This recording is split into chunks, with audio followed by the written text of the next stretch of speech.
من أنصار مرسي من بينهم المرشد العام لجماعة الإخوان المسلمين. ومصادر قضائية تفيد بحظر نشاط حركة 6 أبريل المعارضة والتي ساعدت في الإطاحة بنظام مبارك. موظفو الأمن والصحة يدون بأصواتهم في الانتخابات البرلمانية العراقية، وذلك قبل يومين من انطلاق عملية الاقتراع الشاملة.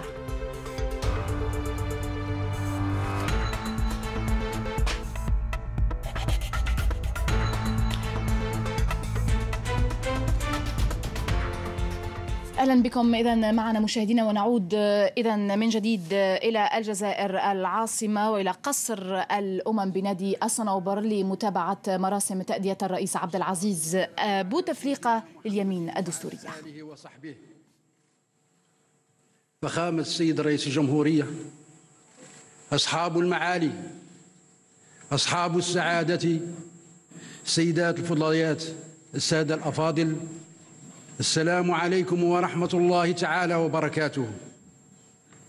بناء على إعلان المجلس الدستوري المنشور بالجريدة الرسمية لجمهورية الجزائر الديمقراطية تحت رقم 2/2014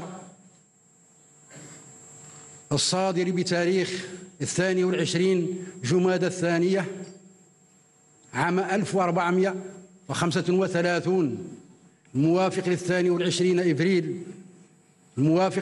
والعشرين إبريل سنة 2014، المتضمن نتائج انتخاب رئيس الجمهورية ليوم 17 إبريل سنة 2014، الذي أعلن السيد بوتفليقة عبد العزيز رئيسا للجمهورية الجزائرية الديمقراطية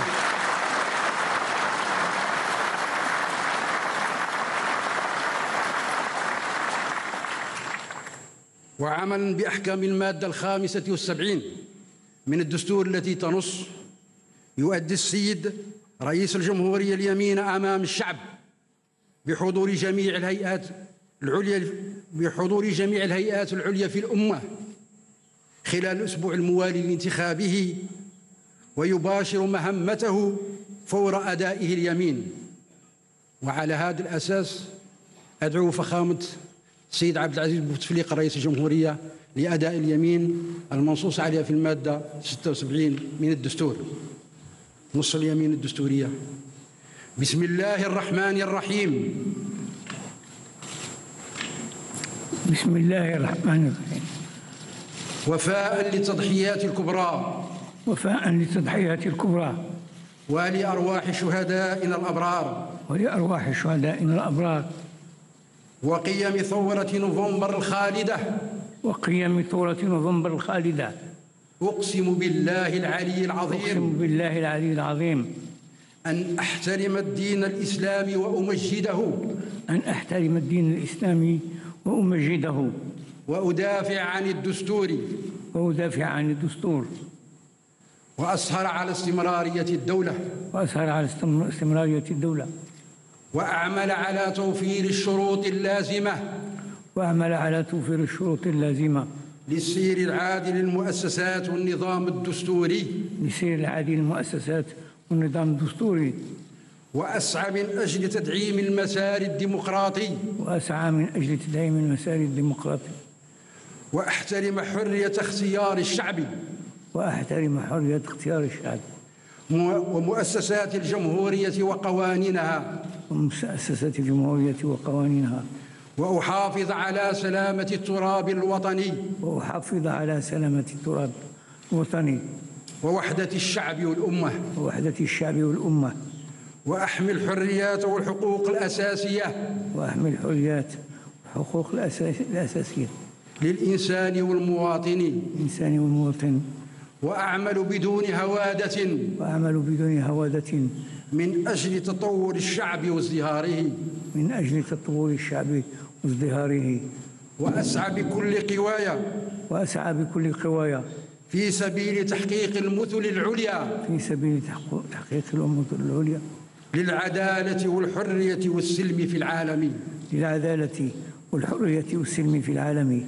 والله على ما أقول شهيد. والله على ما أقول شهيد.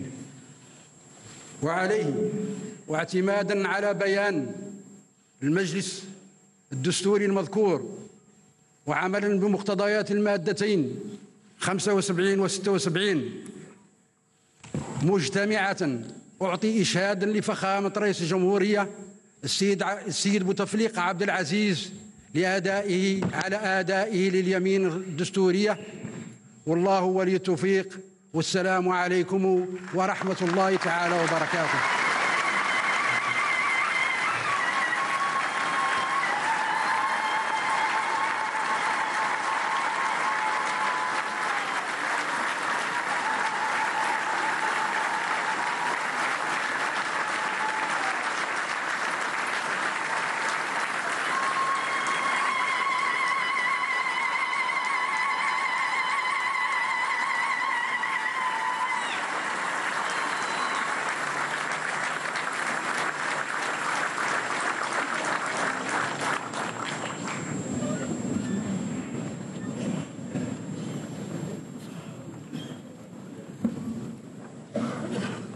بسم الله الرحمن الرحيم، والصلاة والسلام على أشرف المرسلين وعلى آله وصحبه إلى يوم الدين.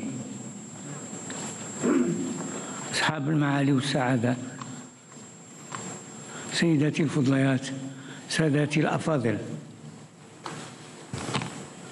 أعرب لكم بداية عن جزيل الشكر على تشريفكم إياي بأغلبية أصواتكم، وأنوه بالسكينة التي جعلت موعد 17 من أبريل عرسا للديمقراطية في خدمة استقرار بلادنا وإعمارها، وأجزل التقدير للمترشحين الآخرين لهذا الانتخاب الرئاسي الذي آل فيه الانتصار الأكبر الحقيقي للجزائر. وأخص بالإشادة مئات الآلاف من أعوان الدولة في صفوف الجيش الوطني الشعبي ومصالح الأمن والوظائف العمومي الذين سيروا على تنظيم هذا الاستفتاء وتأمينه وضمان حسن سيره. ولا يفوتني أن أسدي الشكر للمنظمات الإقليمية والمنظمات غير الحكومية على قبولها تلبية دعوة الجزائر لإرسال مراحبنا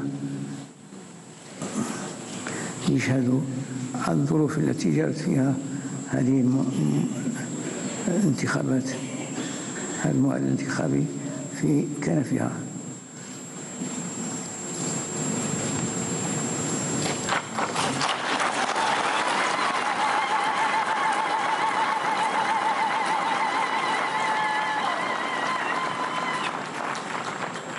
أشكركم سيداتي الفضليات وسادتي الأفاضل على كرم تفضلكم حضور هذه المراسم، والسلام عليكم ورحمة الله وبركاته.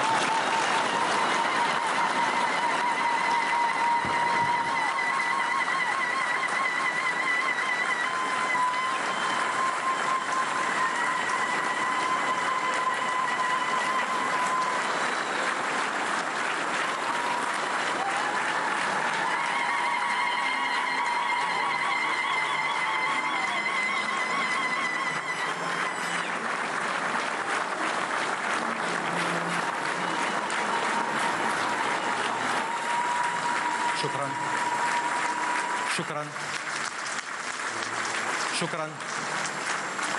والآن نستمع للنشيد الوطني.